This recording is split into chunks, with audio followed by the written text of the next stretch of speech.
Welcome back to another video. My name is Jack and I'm a storyteller and a dungeon master, and today we're going to be talking about how you can get into Dungeons and Dragons and how it's not as complicated as you may think it is. All right, so you want to get into D&D, and every time you look into it, it just seems like you need a law degree and an entire collection of dice and friends and somebody that knows what they're doing and a ton of books and all of that, right? It just seems just blah, blah, blah, blah, blah. It just seems so overwhelming. It's not. It's really not that complicated, despite how it may look and despite what you may have heard.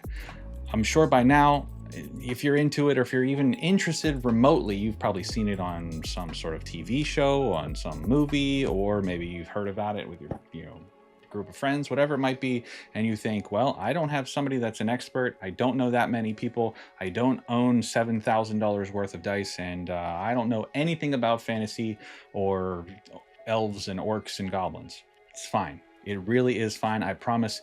It really only takes a group of people. It can be 3, 4, 5, whatever. You can even play with 2. It doesn't matter. You don't even have to all be friends at the start, although you probably will be by the end. You don't have to know each other. You don't have to be best friends, and you don't all need to be experts at the game.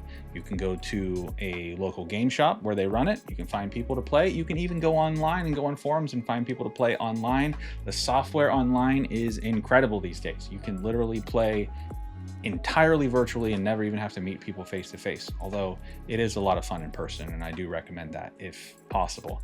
Second, you just need somebody that's willing to run the game, and they don't need to be an expert in the game either. They just have to be willing to put the time and effort in to prepare a little bit and to understand the scenarios and what they could put you as players into. Again, it's not that complicated for them, even if they want to take that leap, but it does require some dedication and a lot of patience. So yeah, you don't need a lot of dice. Like I mentioned, you just need some dice. You can even get a free dice app on your phone that can roll if you really want to. And after that, I mean, that's it. That's the barrier to entry. There is no real high bar that you have to pass and get a degree to do all that. The rules are available online. There is a ton of resources, YouTube, Reddit, forums, I mean, social media apps, content like this. There's all kinds of content out there that teach you how to play and what to do in what scenario. And again, it's more about telling a story and having fun than it is about knowing every single rule and what to do. But yeah, the barrier of entry is extremely low. It's not daunting. It's not complicated. Past that, the real meat and fun is actually playing, creating your character. You can be whoever you want to be. Classes, races, all different kinds, short, tall, big, creatures, whatever you want to be, whatever name you want to be, whatever person or hero or anti-hero you want to be, you can. And that's the fun part of creating the character. And again, it may seem like a lot of math and a lot of statistics, but the resources are there. The resources are either in the books, online, your friends, or you just all get together and say, hey, this is how we're going to play, and that's cool too.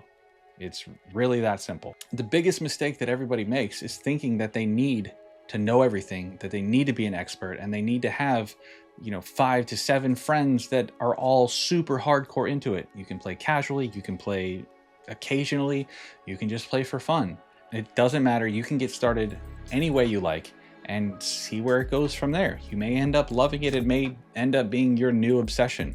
But I promise you, if you are on the fence, it's probably for one of those reasons. And if you just get started, if you just make that commitment to play for the first time and see how fun it is and see how easy it is to understand and get into, well, you're not gonna wanna stop playing. I can promise you that. If you have questions, if you have concerns still, even after this motivation to get started, leave them in the comments below. If you like this kind of content, I put out new D&D stuff every single week. I'm also recording and uploading an audiobook based on the campaign that we're currently playing. And if you like that kind of thing, don't forget, hit the subscribe, hit the like, and I'll see you on the next one.